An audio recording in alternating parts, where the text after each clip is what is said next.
Let me tie it all back to this then, because we've talked about music, we've talked about sports a little bit, but there's always this discussion where, like, you know, hip hop artists want to be athletes, athletes want to be hip hop, right?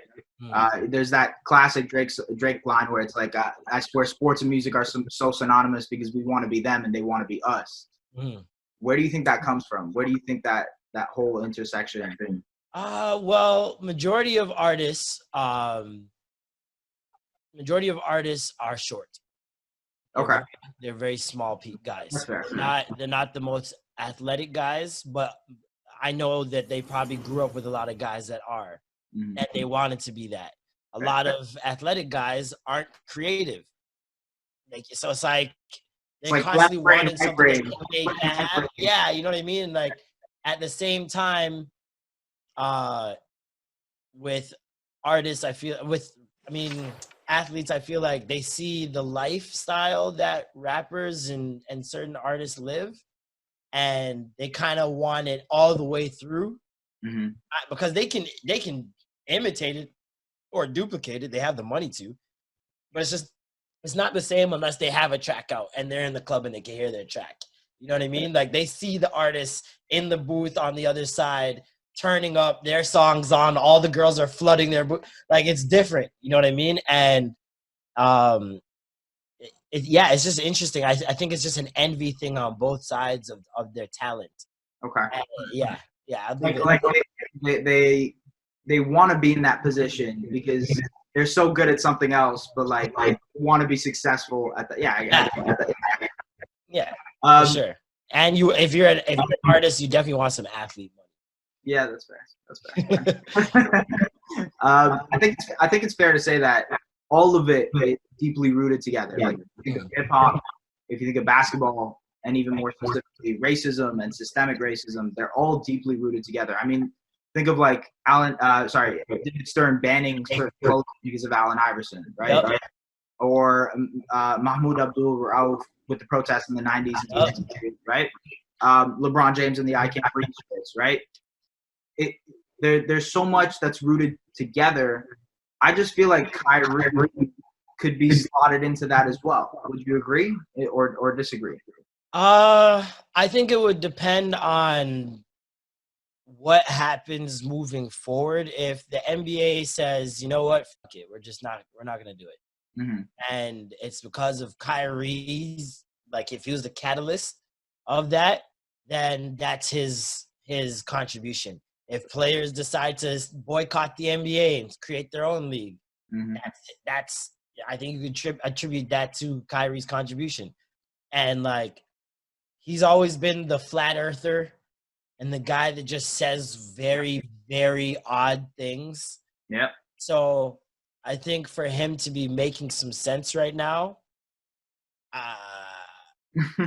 it's just like it's like the wrong person to say the right thing. Yeah, it's like if LeBron was saying all of this, right, there would not even, the NBA wouldn't even be uttered again. They would not have the league start up again or any of that.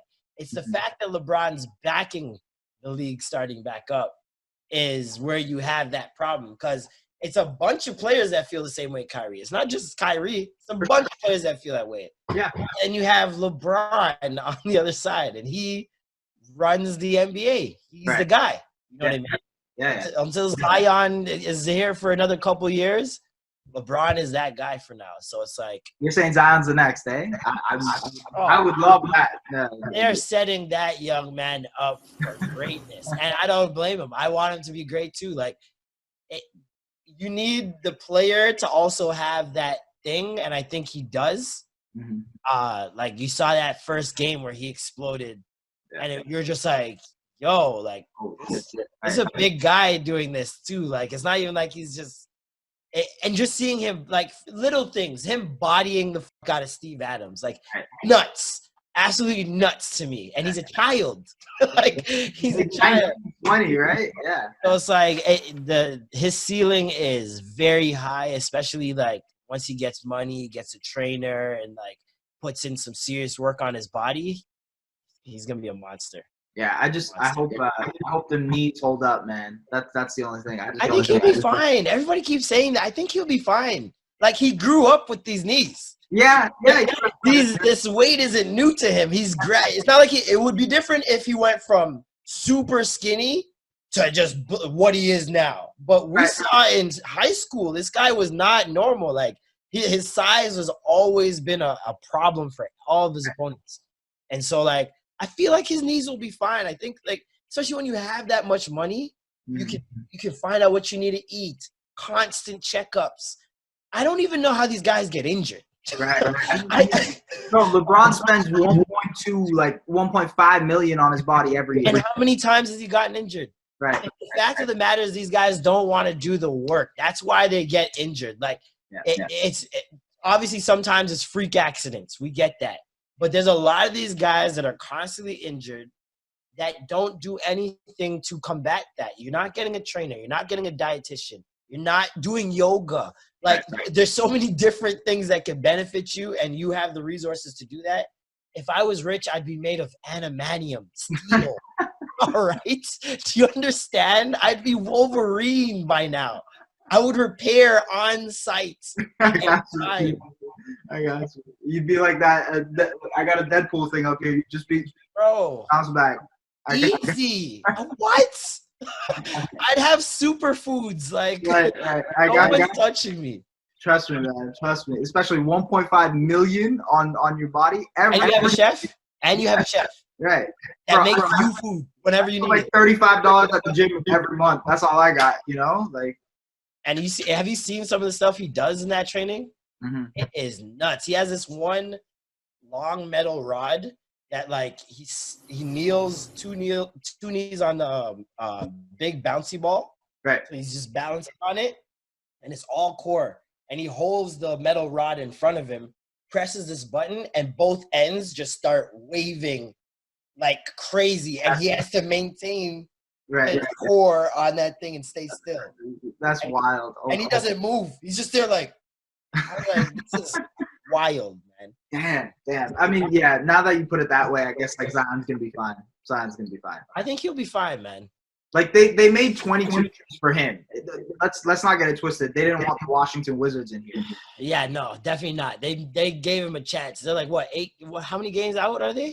No, I think they're only like 3 or 4 games. 3 or 4 games out, right? And it's like 9 games before playoffs. Yeah, see, look at that. That's setting them up for success. You're gonna watch the fouls calls are gonna be tight. Yeah, absolutely. Ref's gonna swallow their whistle at that point. Oh man, it's gonna be murder. It's gonna be real bad. I'm excited for them to get him in though. So there's this excitement aspect. Like, look, we just went off on a tangent and talked about ball, right?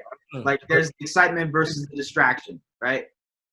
Final answer, I guess, in a sense, with this is, do you think sports can serve as a platform and as a distraction, or is it always one or the other? I think it can serve as a platform, but I think more often than not, people receive it as a distraction. So even if the players are trying their very hardest, they got commercials, they got T-shirts in the layup line, they do a video tribute to George Floyd at the start. It doesn't matter, right? At the end of the day, you're going to dunk the ball at some point, and people are going to cheer for it. You know what I mean? At the end of the day, you're going to cross someone, and people are going to cheer for it, and they're not going to be thinking about what's going on. That's right. But at that same token, during this entire time, I've looked for distractions, man. Like, sometimes you need it to get out of this headspace. It is debilitating stuff that's going on online right now. Absolutely. And, like, when Insecure came on once a week and everybody's watching on the timeline, it was like, like yesterday, they did the John Legend, Alicia Keys battle. And I remember the minute it ended, my immediate thought was, all right, back to hell. I swear to you. And that was the first thought, was, okay, back to hell we go. And it was just fire and brimstone all over the timeline all over again. So at the same token, we kind of need some distraction. You know what I mean? Like, it's not healthy for us to be putting all this information, looking at all this trauma over and over again, regurgitated and repurposed. It's just a lot. You know what I mean? So